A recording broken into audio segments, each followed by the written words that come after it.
নমস্কার বন্ধুরা, আমার বৃষ্টিপর্ণা চ্যানেলে আপনাদের স্বাগত।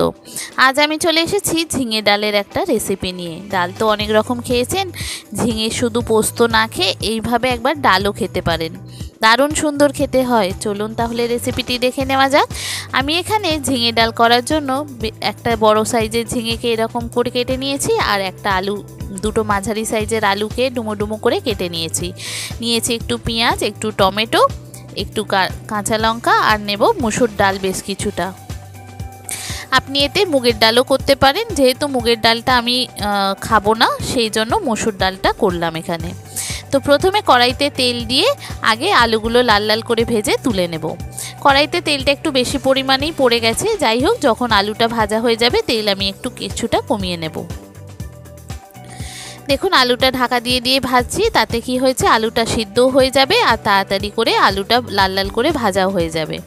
এবার আলুটা ভাজা হয়ে গেলে আলুটা তুলে নেব, নিয়ে ওইখান থেকে পরিমাণ মতো তেল রেখে বাকি তেলটা তুলে নেব। নিয়ে একটু ফোড়ন দেব, গরম মশলা, তেজপাতা, জিরে, এগুলো সব ফোড়ন দেব।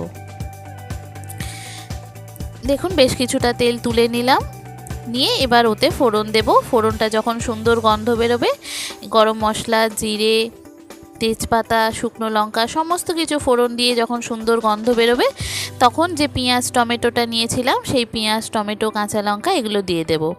দিয়ে এটাকে ভালো করে নাড়াচাড়া করে তারপর ঝিঙেগুলো দিয়ে দেব।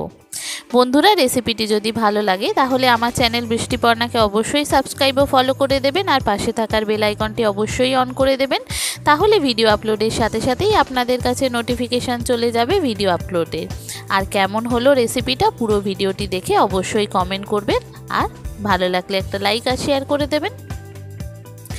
এবার দেখুন পেঁয়াজ টমেটো খুব ভালো করে ভাজা হয়ে গেছে। এবার ঝিঙেগুলো আমি নিয়ে নিলাম। ঝিঙেগুলো এই পেঁয়াজ টমেটোর সঙ্গে আমি এটাকে ভালো করে ভেজে নেব। এটা ভালো করে যখন ভাজা হয়ে যাবে, কষানো হয়ে যাবে, তখন যে ডালটা আমি নিয়েছিলাম মসুর ডালটা, সেই ডালটা ধুয়ে পরিষ্কার করে নেব। নিয়ে ডালটা দেব, পরিমাণ মতো মশলাগুলো এক এক করে দিয়ে দেব। দেখুন ঝিঙেটা ভালো করে ভাজা হয়ে গেছে। ডালটা এখানে ধুয়ে পরিষ্কার করে জল পাল্টে পাল্টে ধুতে হয়, যেন সাদা একটা পাউডার থাকে, তো ভালো করে ধুয়ে এখানে দিয়ে দিলাম। দিয়ে এর সঙ্গে একটু ভালো করে ভেজে নেব। ভেজে নেওয়ার পর এবার এখানে নুন, হলুদ, পরিমাণ মতো যেগুলো লাগবে বেসিক মশলা, সেগুলো এক এক করে দিয়ে দেব। পরিমাণ মতো নুন দিলাম, পরিমাণ মতো হলুদ দিলাম, একটু সামান্য জিরে গুঁড়ো দেব, একটু সামান্য ধনে গুঁড়ো দেব। দিয়ে এটাকে ভালো করে একটু কষিয়ে নেব। স্বাদ মতো আপনি এখানে চিনিও দিতে পারেন, আর ঝালটা আপনারা লঙ্কাটা যেরকম খাবেন সেই বুঝে আপনারা ঝাল দেবেন। আমি এখানে লঙ্কা একটা গোটা দিয়েছি, আর আমি এখানে লঙ্কা দেব না। আর দিলাম সামান্য পরিমাণ আদা। এখানে আদার আপনি পেস্টও দিতে পারেন, আমার এখানে পেস্টটা শেষ হয়ে গেছিলো সেই জন্য আমি একটু পাউডার আদা দিলাম, আর সামান্য একটু চিনি দিলাম।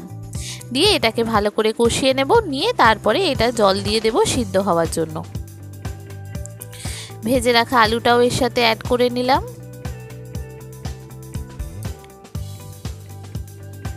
দেখুন একটু ভালো করে কষিয়ে নিলে কি হয়, কাঁচা মশলার কাঁচা গন্ধটা চলে যায়। আর এই ডালটার স্বাদটা এত সুন্দর হয়, মানে তাড়াতাড়ি রান্না আর ঝটপট রান্নার ক্ষেত্রে এই রকম ফাঁকিবাজি রান্না কিন্তু খুব একটা খারাপ হয় না, খেতেও সুন্দর হয় আর দেখতেও সুন্দর হয়। দেখুন পরিমাণ মতো জল দিয়ে দিলাম, ডালটাও সিদ্ধ হবে, ঝিঙে থেকে একটু জল বেরোবে, সেই বুঝে জলটা দিতে হবে। আর আলুটা ঢাকা দিয়ে ভেজে রেখেছিলাম, সেই জন্য আলুটাও মোটামুটি সিদ্ধই হয়ে গেছে। এবার এখানে পরিমাণ মতো জল দিয়ে আমি এটা ঢাকা দিয়ে দেব সিদ্ধ হওয়ার জন্য।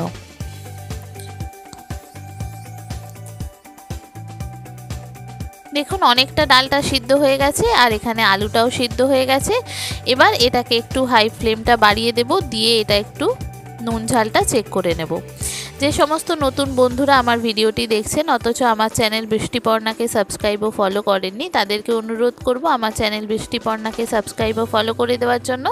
তাহলে ভিডিও আপলোডের সাথে সাথেই আপনাদের কাছে নোটিফিকেশান চলে যাবে ভিডিও আপলোডের। কেমন হলো রেসিপিটা অবশ্যই পুরো দেখে আমাকে কমেন্ট করে জানাবেন। ভালো লাগলে একটা লাইক ও শেয়ার করে দেবেন। আর দেখুন নামাবার আগে আমি একটু গরম মশলার গুঁড়ো দিয়ে দিলাম, যাতে স্বাদটাও ভালো লাগে আর গন্ধটাও সুন্দর ছাড়ে। এবার ডাল আমার রেডি। এবার জাল আর বেশি আমি করব না, শুকনো করব না, কেন ডাল তো এমনি একটু মাখো মাখো হয়ে যাবে ঠান্ডা হলে। এবার এটাকে নামিয়ে নেব। গরম ভাতে এত সুন্দর খেতে লাগে, আর ডালের আলাদা করতে হবে না, ঝিঙেরও আলাদা তরকারি করতে হবে না। ডাল আর ঝিঙে একসঙ্গে এইভাবে দিয়ে দিলে একটা দারুণ সুন্দর রান্না হয়। যেমন খেলেন ডাল আর খেলেন ঝিঙে আলুর তরকারি, খুব সুন্দর রান্না হয়ে যায় এইভাবে করলে। খেতে দুর্দান্ত স্বাদের হয়, কখন যে এক থালা ভাত শেষ হয়ে যাবে বুঝতেই পারবেন না। আর ডালকে ডাল খাওয়াও হলো, আর এখানে ঝিঙের তরকারি খাওয়াও হলো। এইভাবে একবার ট্রাই করতে পারেন, খুব সুন্দর খেতে হয়। মাঝে মধ্যেই আমি এটা করি, আজকে আপনাদের সঙ্গে শেয়ার করলাম। এটা দেখুন একদম এটা মাখো মাখো হয়ে গেছে। এবার নামিয়ে নেব।